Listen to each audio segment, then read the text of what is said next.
Coronavirus, la pandemia. ¿Cuáles son los síntomas? ¿Cómo se transmite? ¿Qué puedo hacer para protegerme y prevenir la propagación de la enfermedad? Nuevo padecimiento que ha encendido las alarmas de los sistemas de salud. Coronavirus, la pandemia.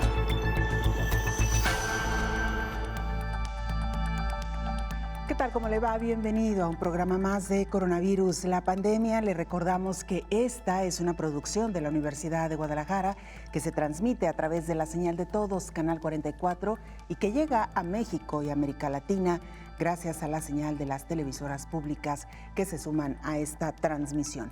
Queremos saludar también a nuestra audiencia en Radio Universidad de Guadalajara y, por supuesto, invitarles para que se pongan en contacto con nosotros a través de nuestras cuentas institucionales en Twitter y Facebook, @Canal 44 TV, y a través de WhatsApp en el 33 22 42 06 90. Hoy hablaremos de la tecnología en tiempos de COVID-19, cómo esta rama de la ciencia se ha volcado no solamente en encontrar una vacuna o en encontrar los fármacos que pongan freno a esta pandemia, también en el tratamiento de los pacientes y la ayuda, por supuesto, de los médicos, enfermeras y el personal de salud para atender la contingencia. La inteligencia artificial se ha convertido en otro gran aliado de COVID-19 desde esta epidemia que surgió en China. Y también, por cierto, hablando de China, algunas regiones regresan al confinamiento por COVID-19 tras registrarse nuevos casos. Hoy estaremos viajando a China precisamente y a Colombia para que nos actualicen información. Vamos a nuestra pieza introductoria que tiene que ver precisamente con esto que ya le hablábamos, el tema que hoy abordaremos, la tecnología, la ciencia en tiempos de COVID.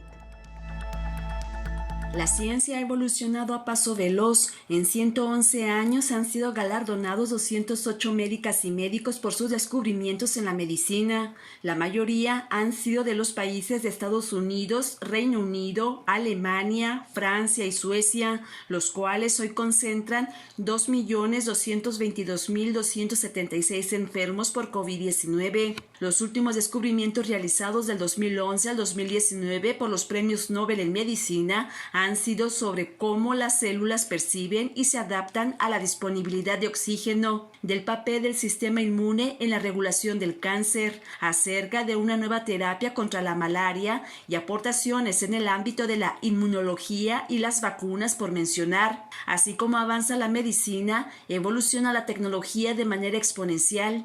El siglo XXI dio un giro impresionante con la variedad de tecnologías para mejorar cada uno de los sectores. Desde inicios del siglo, grandes innovaciones han surgido: coches que se conducen solos, drones, nanobots sanadores, algunos enfocados en inyectar en el torrente sanguíneo, detectar enfermedades o incluso desobstruir vías, móviles para el reconocimiento de la huella dactilar e iris, el desarrollo actual de gafas para proteger la luz del sol o personas con cirugía ocular, o conectadas al cerebro para que los invidentes vean, o para medir los niveles de sangre como la glucosa en personas diabéticas. Una gama de innovaciones para las diferentes áreas, hoy esenciales para toda la población. Sin embargo, la segunda década del siglo XXI será el año reconocido por la ciencia y tecnología en la ciencia médica. Con el surgimiento de la pandemia COVID-19, la inteligencia artificial y las nuevas tecnologías han sido una de las herramientas para la lucha contra el nuevo coronavirus. Los países líderes en desarrollo tecnológico, China, Corea del Sur, Estados Unidos y Europa, han creado una gran variedad de aplicaciones tecnológicas para detener la pandemia. La ciencia y tecnología se han unido para conocer el genoma del virus, rastreadores de posibles casos de COVID-19, tecnología de punta para contar con las mejores pruebas de laboratorio, tratamientos y vacuna para tratar de congelar al virus que se expande a gran velocidad, así como la creación de una gama de insumos y aparatos para prevenir muertes humanas. Hoy, la telemedicina es primordial para evitar el colapso de hospitales. El diagnóstico y tratamiento de enfermedades son más rápidos con abrir una aplicación, especificar sus síntomas y esperar a que un médico dé una consulta virtual. En la emergencia sanitaria, Todo el mundo se suma para el desarrollo de soluciones tecnológicas en la lucha contra la COVID-19, informó Isaura López Villalobos. Gracias a nuestra compañera Isaura López por esta pieza introductoria. Nos trasladamos ahora a Ginebra, Suiza, sede de la Organización Mundial de la Salud. Nuestro compañero Roberto Castañares, corresponsal de la agencia EFEM, nos informa sobre precisamente lo último que ha dicho la Organización Mundial de la Salud. Roberto, te saludamos y te escuchamos. Hola, ¿qué tal? Buenos días, Belén. Buenos días a todo el auditorio de Canal 44. La parte final de la semana nos va a llevar a que superemos los 5 millones de casos confirmados de COVID-19 en el mundo. De momento, con los datos de las primeras horas de este viernes, la Organización Mundial de la Salud contabiliza 4.962.000 personas infectadas por el coronavirus, mientras que los fallecidos son 326.000, según este organismo con sede en Ginebra. Sus estadísticas sanitarias señalan también que ya se han rebasado los 2 millones de pacientes recuperados, aunque las gráficas indican que la pandemia sigue sin alcanzar su pico global, ya que de nuevo ayer jueves volvieron a superarse las 100.000 infecciones. Y eso nos lleva a confirmar algo que está ocurriendo por primera vez y con continuidad desde el pasado domingo. Las que siguen estabilizadas en torno a 5.000 diarias son las muertes, cuando en las 2 primeras semanas de este mes de mayo se superaron varios días los 8.000 decesos por COVID. Por países, Estados Unidos, Rusia y Brasil se mantienen como los territorios con más contagios, mientras que Perú ya ha rebasado la barrera de los 100.000 casos.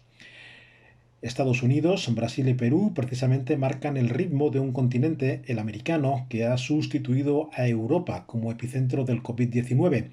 Son 2.220.000 infectados en el conjunto de naciones de norte a sur, desde Canadá hasta Argentina y Chile. Brasil, de hecho, está marcando cifras récord tanto de muertes como de infecciones. Ante esa situación, el presidente Jair Bolsonaro y los 27 gobernadores del país han dejado de lado algunas diferencias para alcanzar acuerdos mínimos sobre la ayuda financiera federal a los estados y municipios. En Perú, en cambio, sí parece que ya pueden haber alcanzado el pico tras casi 70 días de cuarentena, o al menos eso es en lo que confía su gobierno. Reportó desde Europa Roberto Castañares para el programa Coronavirus, la pandemia.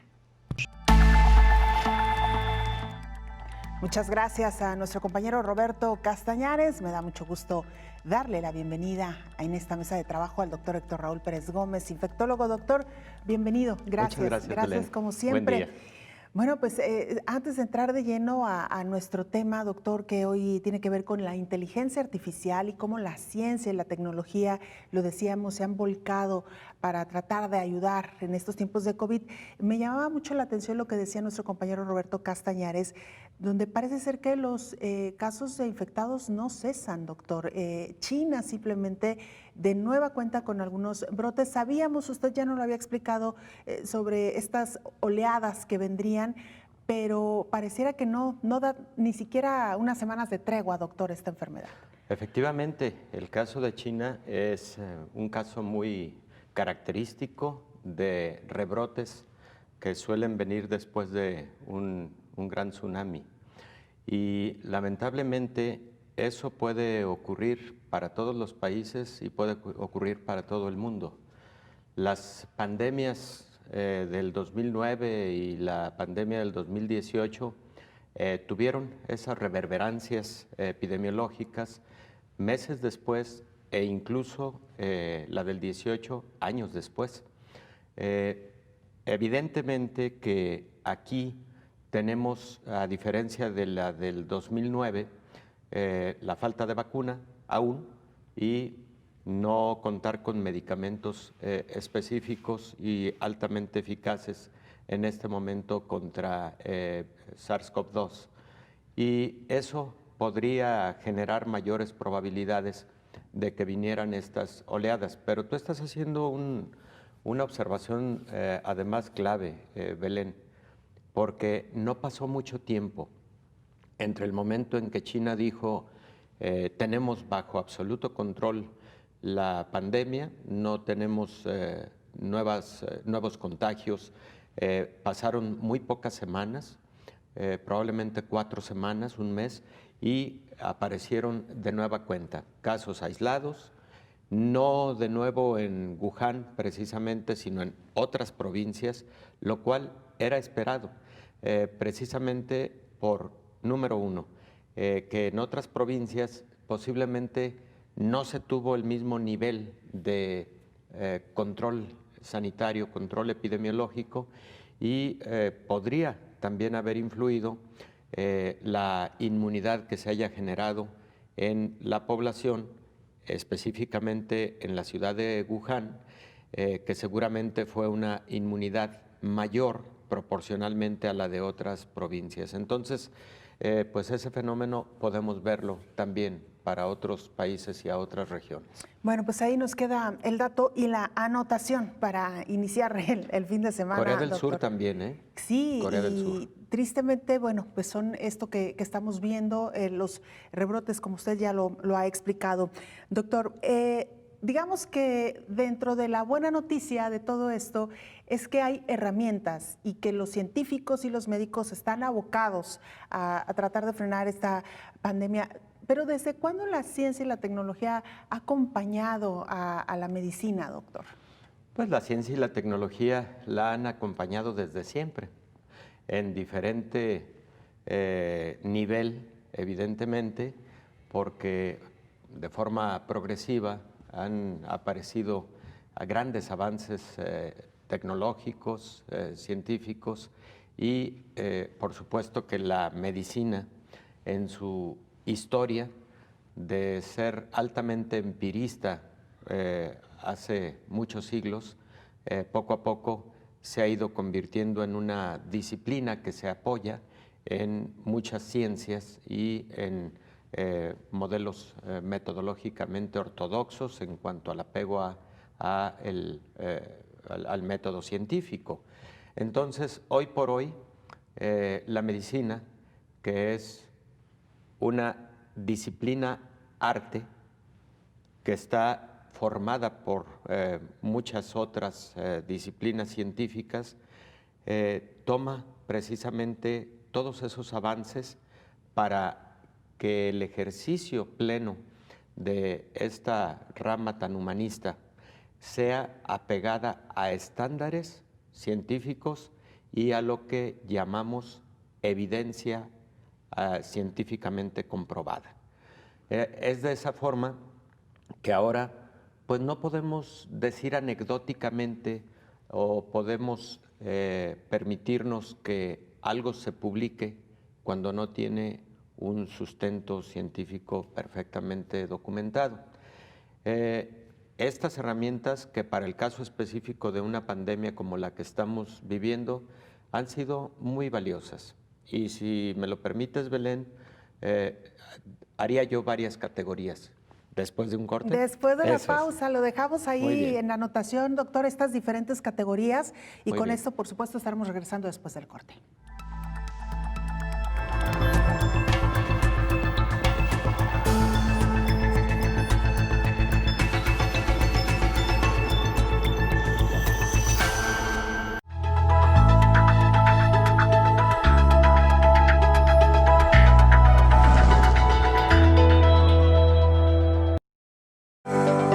Proteger la vida depende de todos.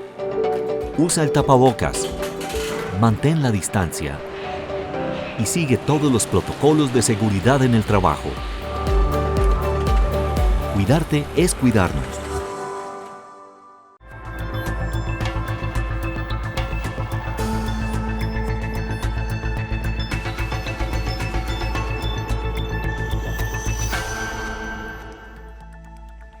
Organismos como el ISSSTE y el Tecnológico de Monterrey incorporan robots para la atención de pacientes por COVID. Hay que mencionar que desde las escuelas, desde las universidades, también se están haciendo grandes aportaciones a los hospitales, a las unidades médicas, para tratar de ayudar desde los diferentes frentes. El Instituto de Seguridad y Servicios Sociales de los Trabajadores del Estado incorporó el uso de mini robots al programa de apoyo psicológico para pacientes internados con COVID-19 en uno de sus hospitales más grandes del país. Este proyecto busca reducir la exposición del personal al contagio al optimizar el uso de equipo de protección y disminuir el estrés a pacientes, informó Lucía Ledesma Torres, líder del protocolo.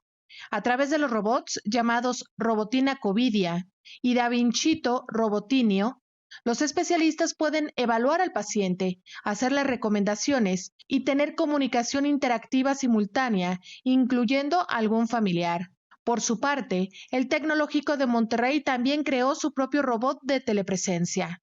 Médicos de TechSalud realizan consultas de manera remota con pacientes diagnosticados con COVID-19 para evitar el riesgo de contagio y ahorrar insumos de protección.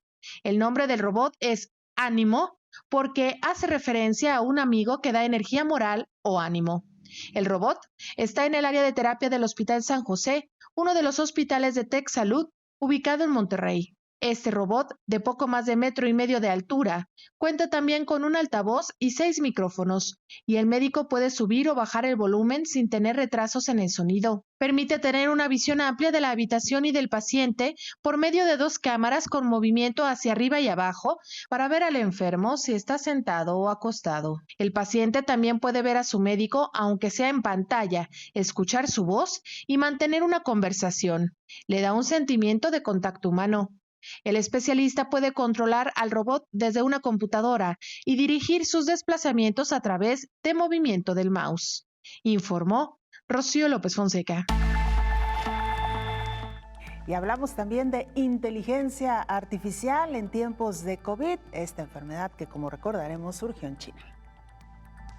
La inteligencia artificial consiste en programar máquinas que simulan la inteligencia humana para tareas distintas y conforme reciben información, aprenden o mejoran con los datos que van obteniendo. Blue Dot cuantifica el riesgo de exposición a enfermedades infecciosas. Esta solución detecta brotes de más de 150 patógenos, toxinas y síndromes prácticamente en tiempo real. Anticipa la dispersión de la enfermedad a nivel local y globalmente al usar datos anónimos de miles de millones de itinerarios de vuelo y cientos de millones de dispositivos móviles. De acuerdo con su sitio web, fue uno de los primeros en el mundo en identificar el riesgo emergente de la COVID-19 en Hubei. En México, los investigadores desarrollaron un sistema basado en imágenes de rayos X del tórax que es capaz de diagnosticar de forma rápida y confiable a los pacientes que contrajeron la COVID-19. Cualquier médico que tenga acceso a Internet y un equipo de rayos X lo puede usar. La solución fue desarrollada por integrantes del Instituto Nacional de Astrofísica, Óptica y Electrónica y del Centro de Investigación en Matemáticas. El sistema fue evaluado con una base de datos de 2.576 imágenes de pacientes con neumonía bacterial,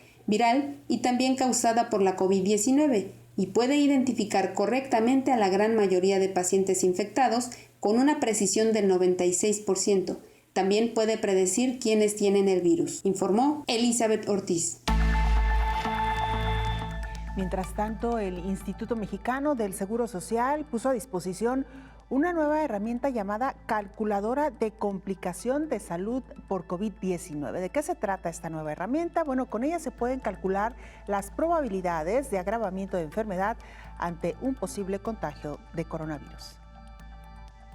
El Instituto Mexicano del Seguro Social desarrolló una calculadora que permite evaluar el nivel de gravedad que la población puede alcanzar en caso de contagiarse por COVID-19, según su edad, sexo, padecimientos crónicos como diabetes, hipertensión o tabaquismo, por lo que reiteró el llamado a mantenerse en casa y reforzar las medidas de sana distancia.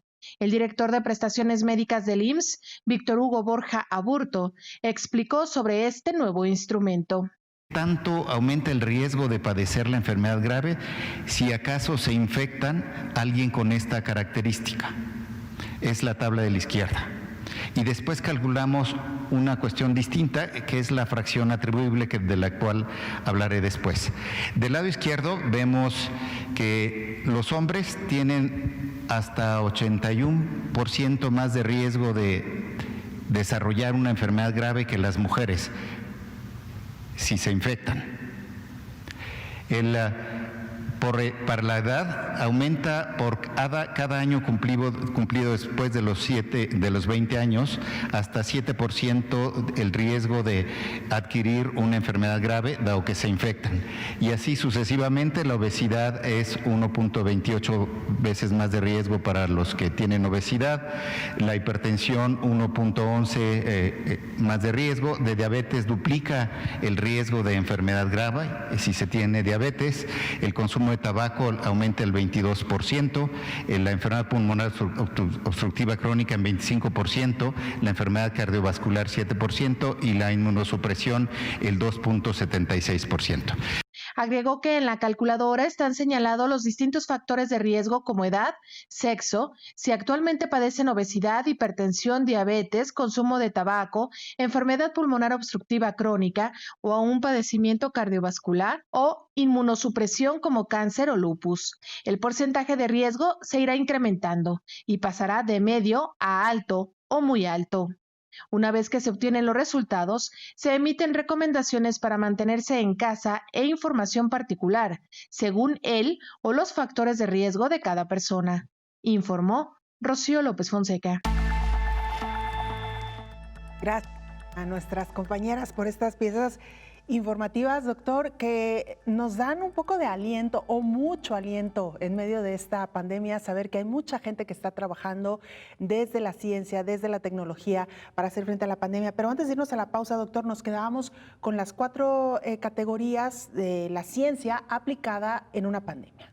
Bueno, la primera de ellas es evidentemente la relacionada con ciencia y tecnología básicas para la descripción del patógeno, en este caso SARS-CoV-2, que se logró describir en tiempo récord, su genoma con todos sus componentes de forma puntual.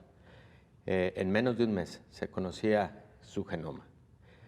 Dentro de esa misma categoría, la investigación básica que orienta hacia la respuesta que tiene el ser humano al patógeno desde el punto de vista inmunológico y desde el punto de vista de otras cascadas de respuesta molecular, como la relativa a la coagulación de la que hemos hablado en diversos momentos. Todo esto forma parte de la investigación básica y que evidentemente requiere de elementos de ciencia y de tecnología. La segunda gran categoría tiene que ver con algo que acabamos de escuchar en el reportaje de Elizabeth, cuando nos habla de esta calculadora, ¿no? Rocío y Elizabeth, ambas nos hablan de esos métodos que existen con propósitos de identificar factores de riesgo, asignar puntajes a esos factores de riesgo y de esa manera predecir en qué porcentaje un paciente tiene posibilidades de sobrevivir y también el riesgo de fatalidad. Ese es solo un ejemplo. Existen muchos más relacionados con la aplicación de las tecnologías a aspectos estrictamente clínicos. Y bueno, ¿qué decir de toda la investigación clínica que viene desarrollándose para la búsqueda de un fármaco o de una vacuna?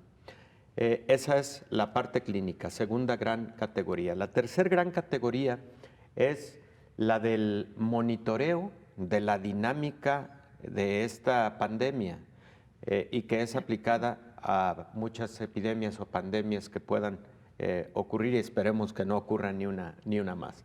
En ese sentido, la forma de georreferenciar utiliza mucha tecnología. Es decir, ahora podemos saber perfectamente en qué lugares están ocurriendo casos en tiempo real y actuar en consecuencia.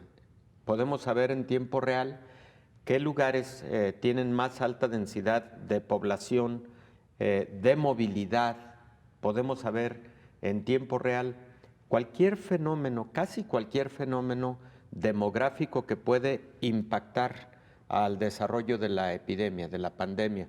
Lo hemos comentado en diversos momentos. Por ejemplo, Google tiene herramientas diversas que nos permiten ver lo relativo a mayor tráfico en una zona metropolitana, mayor movilidad de las personas, etc. Y la última gran categoría, por supuesto, de cada una de estas derivan una cantidad enorme de aspectos que seguramente tendremos oportunidad de comentar a detalle.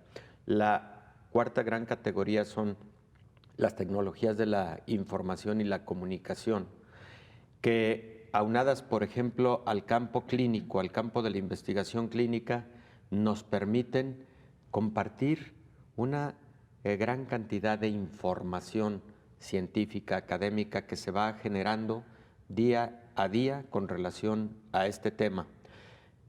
No hay en este momento una enfermedad infecciosa en la historia de la humanidad que haya generado tantas publicaciones científicas en el tiempo que lleva esta pandemia, que son 5 meses. Ninguna.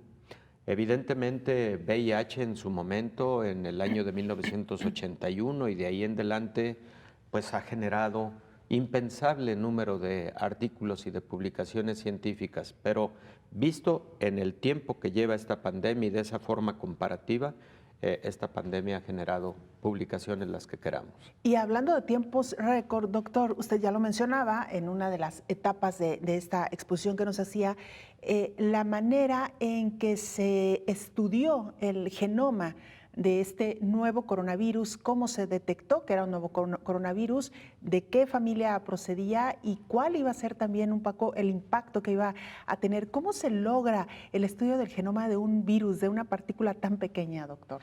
Bueno, es complejo, pero existe metodología para determinar exactamente cuál es la secuencia del RNA, en este caso, los genes que lo componen y las proteínas que de cada uno de estos genes derivan, algunas de las cuales son estructurales. ¿Qué se dice? ¿A qué se refiere con una proteína estructural? Bueno, aquella que le da estructura al virus, porque otras son no estructurales y son principalmente funcionales. No dan estructura, pero realizan funciones. Entonces, con metodología compleja en el laboratorio se puede determinar esa secuencia de genes, cómo se expresan esos genes produciendo proteínas y cómo esas proteínas van a funcionar en cada parte, por ejemplo, del ciclo reproductivo, el ciclo viral, dentro de la célula huésped, ¿no? ¿Y todo eso ocurre dentro de un laboratorio, doctor? Sí, ocurre dentro de un laboratorio y después en modelos experimentales in vivo para identificar exactamente dentro de la célula qué va ocurriendo. Para empezar, el virus fue reconocido por microscopía electrónica en los primeros pacientes que ocurrieron en Wuhan. El virus se observó tanto intracelularmente como extracelularmente y con microscopía electrónica muy pronto se dijo, este parece un coronavirus porque es una estructura muy similar a SARS o a MERS y tiene espículas, parece un coronavirus. Bueno, la maravilla de la tecnología, sin duda alguna. Con esto y mucho más, regresamos después de la pausa, usted no se vaya.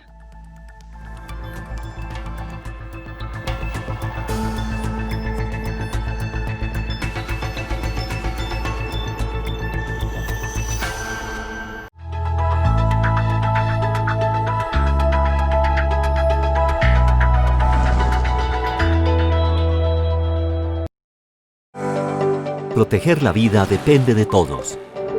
Usa el tapabocas, mantén la distancia y sigue todos los protocolos de seguridad en el trabajo. Cuidarte es cuidarnos.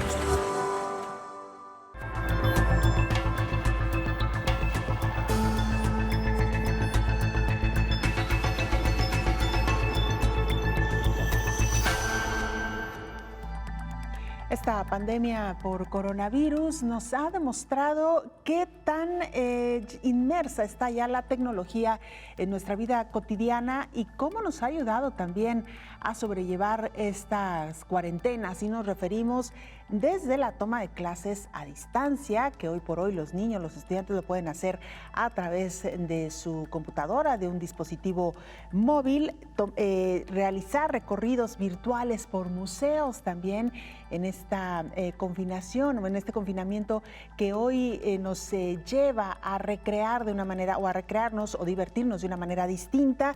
Los robots también están ayudando a los especialistas de la salud en diferentes áreas de la salud, como ya lo habíamos visto en algunas de las piezas, y también ha ayudado a mantener un poco más cerca a los pacientes de COVID con sus familiares. En fin, la tecnología nos tiene hoy por hoy abrazados también en esta pandemia por COVID-19. El sector tecnológico estaba mejor preparado que el de salud para lidiar con la pandemia. Desarrollos que ya existían fueron adaptados rápidamente para dar respuesta a la COVID-19. La Universidad Johns Hopkins desplegó un mapa mundial con los casos confirmados, las muertes y los pacientes recuperados que está disponible en tiempo real, sesiones virtuales entre potencias mundiales, seguimiento de la cuarentena con aplicaciones móviles, reconocimiento facial en parques para controlar el confinamiento, robots que entregan comida, graduados con avatares controlados desde casa, robots que toman la temperatura para evitar contagios. Así se da la interacción con la tecnología en medio de la COVID-19. En YouTube, Twitter o Facebook, cualquiera que esté conectado a Internet puede ver en directo a los epidemiólogos que llevan la estrategia contra la pandemia para seguir el comportamiento del virus en cada país, además de las últimas novedades que reporta la Organización Mundial de la Salud. Las sesiones virtuales también permitieron que 103 estudiantes en Tokio se graduaran con solo operar avatares desde casa. Otros se conectaron a través de la plataforma Zoom. Para facilitar el uso de mascarillas en Singapur, la empresa Razer creó una aplicación en la que el usuario puede ir a una máquina expendedora para obtenerlo gratis. El hospital de la Universidad George Washington utilizó realidad virtual para evaluar a su primer paciente de COVID-19, un hombre de 50 años que llegó el 18 de marzo. Los especialistas dieron a conocer cómo afecta el virus a los pulmones de un enfermo grave. Por otra parte, la iniciativa México Drones contra COVID-19 convocó a quienes tienen estos vehículos no tripulados para patrullar áreas, dar alertas con altavoces, rociando espacios públicos con desinfectante, así como identificar personas enfermas. Los robots fueron programados para tomar temperatura, sanitizar hospitales, empresas y zonas públicas. Promobot llevó un robot al pleno corazón de Nueva York para orientar a las personas sobre los síntomas comunes de la COVID-19, informó Elizabeth Ortiz. Bueno, no dejamos de sorprendernos con todas estas maravillas que hoy por hoy nos ofrece la tecnología. Antes de continuar con nuestro tema, vamos hasta Bucaramanga, Colombia. Ahí se encuentra nuestra compañera Pilar Mejía, periodista de Oriente Noticias de Bucaramanga. Pilar, te saludamos y te escuchamos. Adelante con la información. Buenos días, Belén y televidentes. Saludarlos desde Colombia. Cifras que hasta el momento se registran. Y es que 600 problemas con la comunicación de nuestra compañera Pilar. Vamos a tratar de retomarla para escucharla adecuadamente mientras conseguimos mejorar esta comunicación. Doctor Héctor Raúl Pérez Gómez, infectólogo.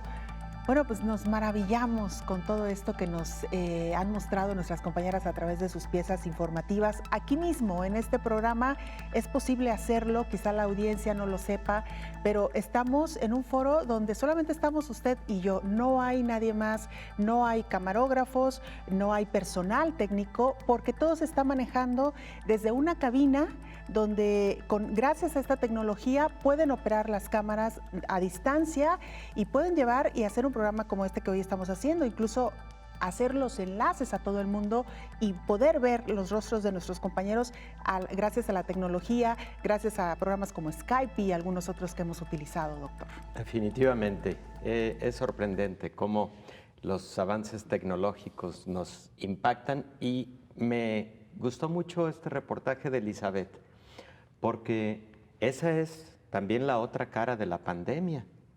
La otra cara es cuánta de esta tecnología, gracias a la pandemia, aunque ojalá y no hubiera ocurrido pandemia, nos hemos dado cuenta podemos aplicar a nuestra vida cotidiana y cuántos avances tecnológicos de esta naturaleza se van a poder aplicar para otros muchos propósitos. Y es aquí en donde dieron la cara. Así es, ¿no? y sobre todo darnos cuenta, doctor, qué tan presente está la tecnología hoy por hoy en nuestras vidas. Vamos a intentar regresar de nueva cuenta con nuestra compañera Pilar Mejía, periodista de Oriente Noticias de Bucaramanga. Pilar, te saludamos de nueva cuenta. Buenos días nuevamente, Belén y televidentes. Bueno, retomamos con la información y es que en todo el territorio nacional de Colombia, hasta el momento se registran 652 personas fallecidas por el COVID-19 y 18.330 personas contagiadas con este virus en todo el territorio nacional, en donde Bogotá, la capital del país, es la ciudad con más casos que hasta el momento se registran de contagios. 6.311 personas contagiadas hasta el momento registra el Ministerio de Salud. Es por eso que el presidente de la República, Iván Duque, extendió el aislamiento preventivo obligatorio en todo el territorio nacional hasta el próximo 31 de mayo. Siendo así, de esa manera, se reactivan nuevos sectores económicos en todo el país el próximo 1 de junio. Sectores como los museos, las bibliotecas, los servicios domésticos, son nuevos sectores económicos que se empiezan a incluir en esta denominada reactivación económica en toda Colombia, que se está reactivando por fases para poder mejorar la economía en todo el país. De esta manera también quiero comentarles que según el último informe de Migración Colombia, continúan retornando cientos de colombianos a nuestro país, colombianos que estaban atrapados en diferentes países del mundo y que pedían ayuda para poder regresar a Colombia. Según el último reporte de Migración Colombia, son 5.600 personas que han regresado al país en 53 vuelos humanitarios.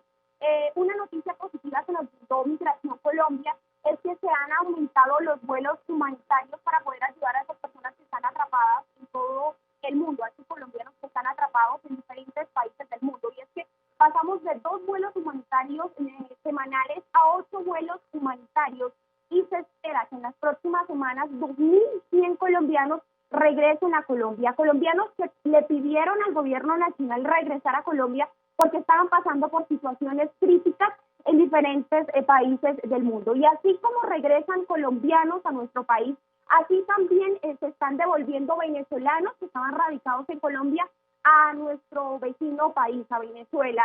Y es que según este último informe de Migración Colombia, son 62.000 migrantes que han retornado a este país en 778 buses que se han prestado con todos los protocolos de bioseguridad para que estos venezolanos, estos ciudadanos que están pasando también necesidades en diferentes ciudades de Colombia, también regresen a su país natal. Con estas cifras son realmente 3.4% de los 1.825.000 venezolanos que en este momento que están en Colombia, que han manifestado al gobierno nacional que quieren regresar de nuevo a Venezuela. Y es algo importante que se siga brindando este tipo de regresos de venezolanos a su país, porque son venezolanos que están pasando necesidades y que evidentemente podemos observar en diferentes ciudades que se aglomeran porque llegan cansados a diferentes ciudades y caminan largos trayectos para poder regresar a su país de origen. Por eso el gobierno nacional, a través de Migración Colombia, ha dispuesto diferentes buses con diferentes protocolos de bioseguridad para que ellos puedan regresar a su país natal. Con esta información culminamos nuestro informe, Belén. Muchas gracias, Pilar. Como siempre, muy completo. Gracias.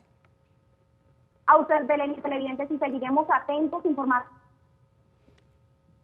Claro que sí, es Pilar Mejía, periodista de Oriente Noticias de Bucaramanga, Colombia. Doctor, regresando al tema que nos ocupa esta mañana, la ciencia, la tecnología en tiempos de COVID, la ciencia también y la tecnología se han volcado en la búsqueda de una vacuna y en la búsqueda de un fármaco para frenar esta pandemia, doctor. Efectivamente, y creo que ha sido uno de los elementos clave en la pandemia, con resultados, espero, muy próximos a salir a la luz.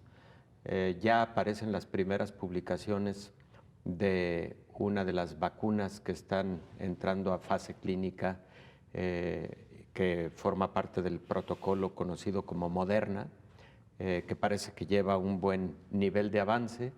Ya han aparecido múltiples publicaciones sobre fármacos con utilidad en pacientes graves, como el caso de Remdesivir, el caso de hidroxicloroquina, que por cierto, estos dos eran fármacos que teníamos en el arsenal terapéutico desde hace muchos años. Son fármacos previos aplicados a una nueva necesidad.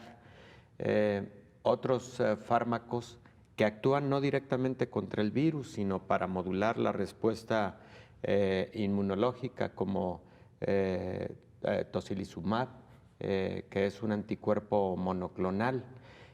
Y así existen en este momento estimados alrededor de 250 diferentes protocolos clínicos para buscar fármacos útiles y que están en la fase clínica, por lo cual es posible que en próximas semanas empecemos a tener resultados sobre otros muchos que puedan ser de alta utilidad y seguridad.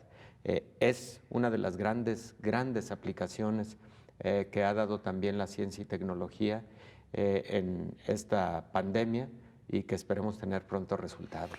Doctor, tenemos que hacer una pausa, pero regresando, me gustaría que le contara a la audiencia en la parte de atención al paciente, cómo se ha involucrado también la ciencia y la tecnología. Veíamos pues ya revisiones, digamos, en tercera dimensión, es decir, todo esto que nos va haciendo no solamente menos invasivos, sino más certeros al momento de diagnosticar a un paciente. Así que con esto regresamos, doctor, si le parece. La pausa, volvemos.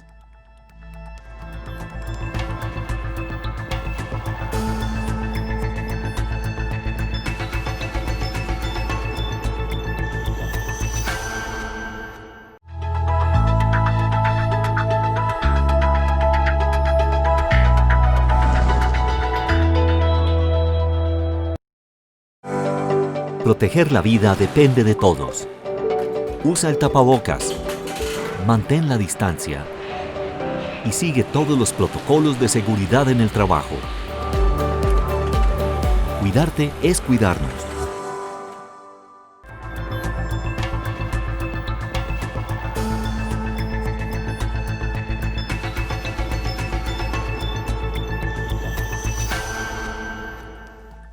Se lo decíamos también ya al inicio de este programa, China lamentablemente regresa de nueva cuenta al confinamiento en algunas de sus ciudades.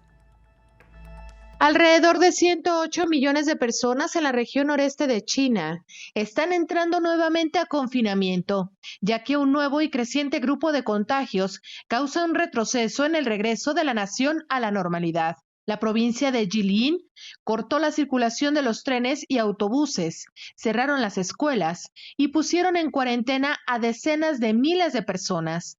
Las estrictas medidas han consternado a muchos residentes que habían pensado que lo peor de la pandemia en la nación había pasado. El gobierno de Shulan, una ciudad de Jilin, informó que implementarían sus medidas más estrictas para contener el virus. Los complejos residenciales con casos confirmados o sospechosos se cerrarán y solo una persona de cada familia podrá salir para comprar artículos esenciales durante 2 horas cada 2 días. Si bien el grupo de 34 infecciones no está creciendo tan rápidamente como el brote en Wuhan, ciudad donde comenzó la pandemia en diciembre pasado, la reacción rápida y poderosa de China refleja su temor a una segunda ola después de frenar la propagación del virus a un gran costo económico y social, informó Rocío López Fonseca. Precisamente vamos a China con nuestro compañero Javier Triana, corresponsal de la agencia EFE en este país. Javier, te saludamos y te escuchamos. Adelante con tu reporte. Hola, ¿qué tal? Buenos días, Belén. Buenos días a todo el auditorio de Canal 44. Continúa en el noreste de China el goteo de nuevos positivos por coronavirus, con 2 nuevos casos que se han sumado este viernes en la provincia de Jilin. El noreste es la zona del país en la que las autoridades sanitarias están encontrando más dificultades contra el virus en estos momentos. En Jilin, en particular, desde hace 2 semanas se han registrado más de una treintena de infectados, aunque en cifras mínimas, como decimos. Pero antes de Jilin fue en las vecinas provincias de Heilongjiang y Liaoning, ahora ya libres del virus según las cifras oficiales. Además, en esa zona, en comparación con el brote original en la provincia central de Hubei, los contagiados muestran un periodo de incubación más largo y síntomas atípicos, o directamente no muestran síntomas, lo que resulta en contagios en el entorno familiar. Asimismo, los infectados nororientales están portando el virus durante un periodo más largo que de los de Hubei y los tratamientos están siendo más efectivos en esa zona, donde la proporción de casos graves es menor que en Hubei. Todo esto podría deberse a mutaciones del virus que, de momento, las autoridades sanitarias no han confirmado. Mientras tanto, en Pekín ha dado comienzo este viernes la reunión anual del Legislativo chino, la cita política clave en el país asiático y que supone de alguna forma la representación de la victoria china sobre el virus. Eso sí, las medidas de prevención son muy estrictas y los más de 3.000 diputados tienen que llevar mascarilla. Entre los pocos que van a cara descubierta, el presidente del país, Xi Jinping, reportó desde China Javier Triana para el programa Coronavirus la pandemia. Muchas gracias. Gracias a Javier Triana por este reporte. Doctor Héctor Raúl Pérez Gómez, infectólogo. Veíamos en las piezas informativas de nuestras compañeras aportes que realmente nos parecen como traídos del futuro, ¿no? Cosas que pensábamos que no íbamos a tener tan cercano y que ya existen. Y me refiero específicamente a cómo diagnosticar y cómo estudiar un paciente con ayuda de la ciencia, de las herramientas tecnológicas, doctor. Fíjate, Belén, en primera instancia se han desarrollado algoritmos para que con puntajes podamos determinar qué paciente se puede manejar de forma ambulatoria sin riesgo, qué paciente debe manejarse hospitalariamente con una estancia probablemente corta y qué pacientes no solo requieren hospitalización, sino deben ir a terapia intensiva.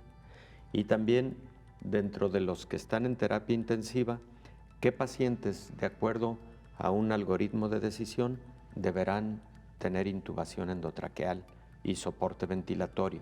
Bueno, esos son algoritmos que se pueden realizar electrónicamente, pero que requieren evidentemente del clínico a través de la revisión, etcétera, y del historial clínico del paciente. Vayamos a otro momento. Vimos imágenes muy interesantes, radiológicas, sobre todo tomográficas. Los pacientes con COVID-19, particularmente los que desarrollan neumonía por COVID-19, pueden tener imágenes en la fase muy temprana de la enfermedad, apenas visibles en una radiografía simple, o incluso pueden no observarse en una radiografía de tórax simple. Sin embargo, a la revisión tomográfica se pueden empezar a observar infiltrados que nosotros llamamos como en vidrio despulido, y posterior a estos infiltrados en vidrio despulido pueden aparecer lo que llamamos nosotros zonas consolidadas de neumonía, que en los pacientes con COVID son habitualmente bilaterales en los dos pulmones. Luego estos infiltrados son en las partes más periféricas del pulmón, porque este virus tiene precisamente ese tropismo, gusto por llegar hasta las vías respiratorias más periféricas. Y eso lo podemos observar tempranamente con imágenes tomográficas como las que vimos, algunas de las cuales son capaces de quitar elementos anatómicos para poder observar más directamente el pulmón. Lo que vimos en una de ellas fue precisamente el que quitaron la caja torácica de forma virtual para observar exclusivamente el árbol respiratorio, la tráquea, los bronquios principales, todo el árbol bronquial, las ramas bronquiales, y finalmente ver el parénquima pulmonar. Ahí vimos esas imágenes tempranas. El tener oportunidad de anticiparnos viendo imágenes tan tempranas y anticiparnos terapéuticamente le da al paciente un pronóstico muy diferente, porque si por ejemplo un paciente de estas características, aún con pocos infiltrados, pero encontramos que tiene una concentración baja de oxígeno en su sangre y le ponemos una mascarilla con oxígeno y vemos que mejora, pero esos infiltrados se están incrementando en cantidad, esos pacientes deben entrar a algún tipo de terapéutica de salvamento, por ejemplo, o eventualmente, dependiendo de esa evolución, podrán llegar a requerir intubación endotraqueal. Entonces, pero lo mejor de todo es que además estas imágenes pues están en tiempo real disponibles a través de internet o a través del intranet de un hospital, y mientras tu paciente está en el departamento de radiología e imagen, tú lo estás viendo en el piso de hospitalización al mismo tiempo. O este asunto mejor, pueden existir lugares en donde el número de radiólogos no sea suficiente para la interpretación de estas imágenes. Bueno, pues como esas imágenes están en milisegundos en toda la web, puede perfectamente compartirse esta información y entonces un radiólogo a distancia puede decir: estoy observando esto, pon atención a este infiltrado que se encuentra en esta región del parénquima pulmonar, y de esa manera interactuar incluso a distancia. Entonces, un buen ejemplo de las tecnologías de la información aplicados al campo clínico, algo que conocemos o que es parte de lo que conocemos como telemedicina. Ahora se puede hacer telemedicina y también está dentro de otra gran rama del conocimiento académico que se conoce como e-salud, o sea, salud, la práctica de la salud a través de metodologías electrónicas, digitales, a distancia. Y es que, doctor, es casi imposible encontrar un área de nuestra vida donde no esté implicada la tecnología. Y claro, máxima en estos tiempos de COVID-19, pensaba, por ejemplo, también en los diagnósticos que tienen que hacer las autoridades para conocer la movilidad que hoy por hoy se registra en una ciudad. Esto se puede hacer a través de la tecnología, incluso conocer a través de los teléfonos celulares de cada uno de los habitantes cómo se están moviendo y en dónde se están concentrando, que esto también ha servido para tomar decisiones por parte de la autoridad. Y regresando al tema de la medicina, veíamos también estos robots que de alguna manera están sustituyendo al personal médico en algunas tareas. Por ejemplo, llevarles quizá algún medicamento, hacer alguna revisión de rutina para proteger también al personal de la salud. Es decir, no exponerlos en situaciones que esa labor la puede realizar un robot, doctor. Efectivamente, también de eso se trata. Por ejemplo, lo que veíamos también de las imágenes radiográficas. Si tú puedes hacer también monitoreo a través de las imágenes radiográficas, pues el paciente que está estable en su casa y que va a un monitoreo radiológico en una semana, bueno, es un paciente al que posiblemente no hubo necesidad de que el médico estuviera yendo a revisar día con día, porque además el monitoreo de la oximetría de pulso se puede hacer de manera ambulatoria con un aparatito que el paciente o su familia o su cuidador puede estar determinando y te puede estar reportando a través de dispositivos celulares, por ejemplo, sin ningún problema. Dijiste algo muy importante, Belén. Conviene traerlo a la mesa con más detalle en 30 segundos. A través de dispositivos celulares, efectivamente, Singapur, por ejemplo, desarrolló un sistema en el cual con Bluetooth tú puedes identificar un paciente que le diagnosticas COVID-19 a través de RT-PCR, a través de biología molecular, lo confirmas, tú puedes identificar con cuántas personas y quiénes estuvo en la cercanía de tales o cuales metros, porque eso se programa a través de Bluetooth, por ejemplo. Y entonces puedes identificar cadenas de transmisión y más eficientemente buscar a quienes tuvieron contacto con propósitos de aislamiento y evidentemente de diagnóstico temprano. Doctor, el tema no se agota, nos quedó muchísimo por hablar, así que esperemos que programar otra segunda charla con este tema. Muchas gracias, doctor. Muchísimas gracias, Belén. Es el doctor Héctor Raúl Pérez Gómez, infectólogo. Antes de irnos, como la interacción humana se mantiene como mínimos en todo el mundo, se utilizan entonces los robots para llenar estos vacíos. Los robots se han convertido en un elemento fundamental para las empresas para adaptarse a la distancia social. Con menos personas físicamente en un lugar, los robots se han convertido en algo esencial para la limpieza, el almacenamiento y las entregas. Ahora hay un robot. ¿Viene a casa?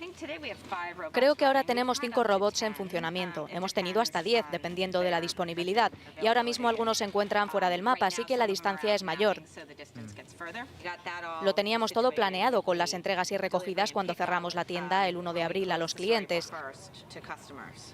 Y así nos ha llevado 2 semanas poder tener nuestro sistema de entrega a domicilio y pedidos de alimentos funcionando.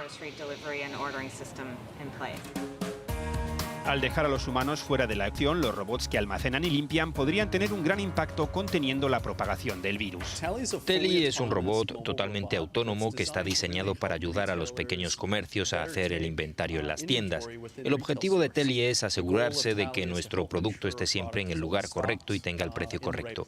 Así que con el coronavirus creemos que hay, más que nunca, una buena oportunidad para la automatización y conseguir mejores datos sobre la venta al por menor. Diría que esto impulsará la robótica.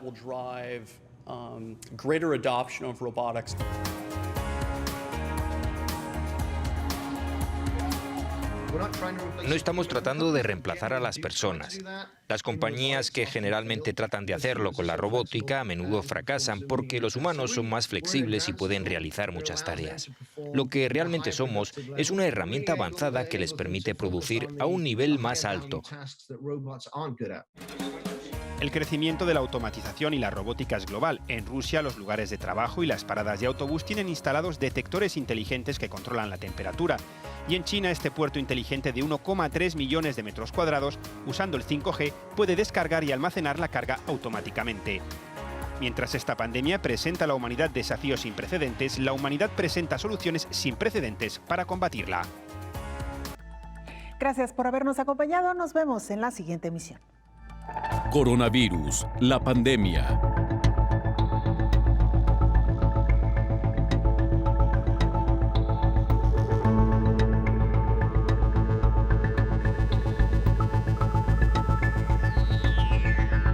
Coronavirus, la pandemia.